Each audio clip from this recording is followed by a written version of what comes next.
il y a une expression qui nous est très, très chère en théologie. On dit, vous avez probablement déjà été confronté à cette pensée-là, on dit penser, j'essaie de traduire au fur et à mesure que ça vient, là, les pensées de Dieu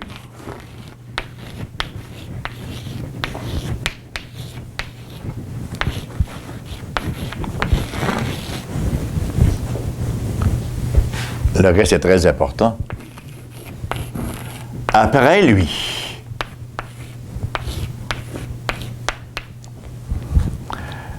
interpréter correctement la création, toutes les circonstances de nos vies, c'est de penser les pensées de Dieu après lui.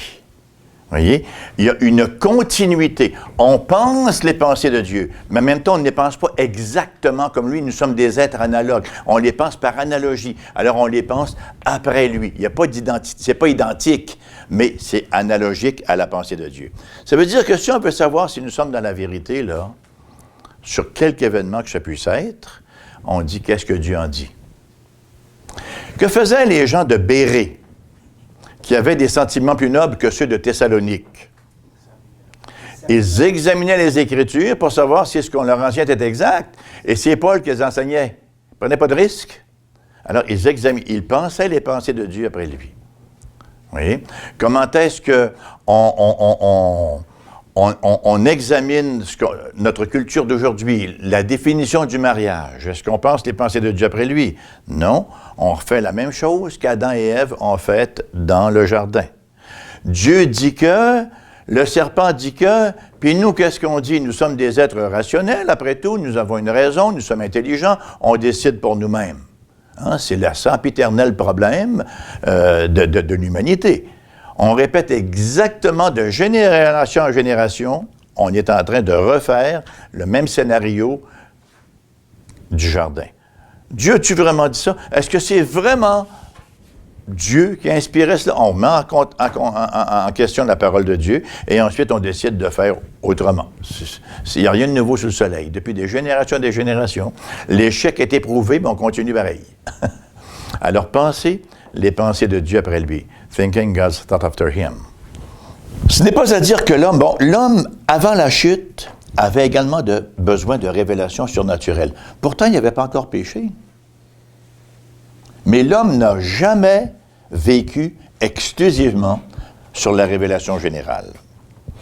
Même avant la chute, Adam et Ève, Adam dépendait d'un contenu de connaissances que ni sa nature intérieure, non plus que la nature extérieure était en mesure de procurer. C'est la raison pour laquelle elle est au-delà de la nature, on l'appelle surnaturelle. Adam, dans son état d'innocence, n'est-ce pas, trouvait magnifique le jardin où il était émerveillé par la beauté de la femme qui était à ses côtés, et il regardait les arbres tout autour, et il aurait eu beau faire des investigations, autant comme autant, faire aller son intelligence au maximum, n'est-ce pas? Il n'aurait jamais découvert que l'arbre de la connaissance du bien et du mal procurait la mort.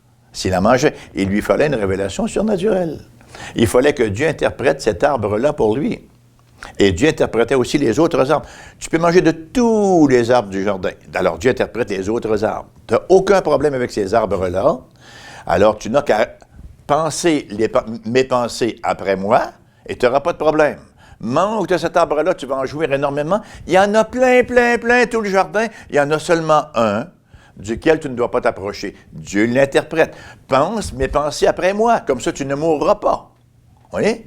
C'est ça qu'on parle d'une véritable connaissance, d'une interprétation en rectitude, c'est selon ce que Dieu a déjà interprété. Parce que Dieu est le premier interprète, Dieu est le premier herméneute, nous sommes les deuxièmes herméneutes, on interprète ce que Dieu a déjà interprété. Il n'y a aucun fait brut qui prend cours dans la création.